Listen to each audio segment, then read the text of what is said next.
sometimes it grows out a little bit. Hair, I'm talking about. Sometimes it grows on your body, on your face, armpits, more importantly, below the waist.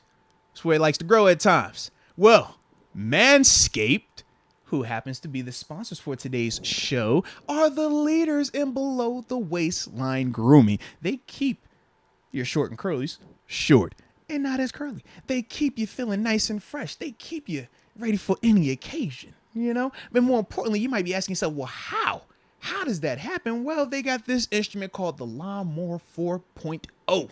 Not 3.0. We had that. That was dope. But we had to upgrade. And at times you got to upgrade. We all know this. But the Lawnmower 4.0 with the light that turns on and off is waterproof. And it is smooth, baby. Smooth. And it keeps you short. It keeps your dangly twins feeling nice and smooth as well. But more importantly, man, with Manscaped, we know they have promo codes, and that code is MOATS. If you use that, you'll get 20% off of your purchase along with free shipping worldwide at manscaped.com. So don't waste time.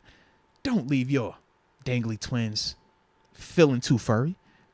Make sure you cut that coat back a little bit, all right? And everybody will appreciate them, and you will as well. So with that being said, shout out to Manscaped. Gorilla mode. Am I the only one seeing Diontae Johnson looking elite? Mm-hmm. Has definitely raised his level of play / confidence. It's a shame we can't target him downfield. Now, how you going to say that when we've been targeting him downfield? We saw the Jordan one last week. We saw the crazy on the sideline this week. Them targets downfield. I know maybe he's talking about like A-B-esque type of targets because okay. Right now, if you look at Diontae's stat line, mm-hmm. you couldn't tell that he reached maybe another level here or a more elite level as a receiver. But that's the part that I personally go back to saying design. They're not calling a ton of deep stuff for him either. So Matt Canada sucks. I don't want to say he sucks. I'm just saying that he is going to have to make some adjustments. That's all. Because the reason I tried telling him target Pickens more last week. The reason why I don't say he sucks is, like I said, he does have some stuff where it's like, when I look at that drive where we scored with Pat Freiermuth, man, some of the stuff that he's calling, the flow of it looked good. But it's just not consistent enough. And when teams make adjustments and they say, okay, well, we're going to give you the underneath. We're going to play zone. All right, well, now we're going to go Tampa 2. How do you respond to that? Okay, well, now we're going to go cover 1 right here. Those are some of the things I'm just like, man, does he have a feel for when to call certain plays? And as we said, it's a difference between me giving you a playbook, Deke, and saying, hey, go out here and call this stuff.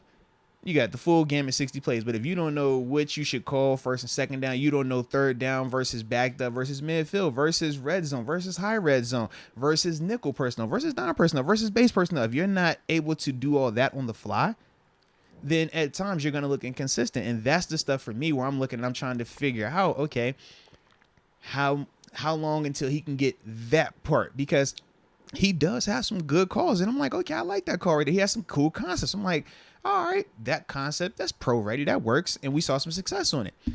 But then it's just like at times I question his feel for it, the flow of, all right, should I call this right now? In terms of just the design of this call, if it's 3rd and 8, is this going to give this quarterback enough targets that are beyond 8 yards, first off? Or are you going to have 3 routes that are crossing at 3 and 5 yards? And we talking about, hey, Mitch, you got to stretch the field. And I'm looking like, where? Who is he throwing it to that's running a deep route? That's some of the stuff that when I think of Canada, I'm like, that's where you got to be better at. But once again, this is 2 weeks. Short week, let's see. But that is some of the stuff that he has to improve upon in terms of just that feel for it, that flow for it. And that is a real element. We used to get on. It's plenty of people you get on, though. All right? It's plenty of people you get on that might have every call in the game, but just don't know when to call certain calls. All right. And that could be part of his issue. That's all.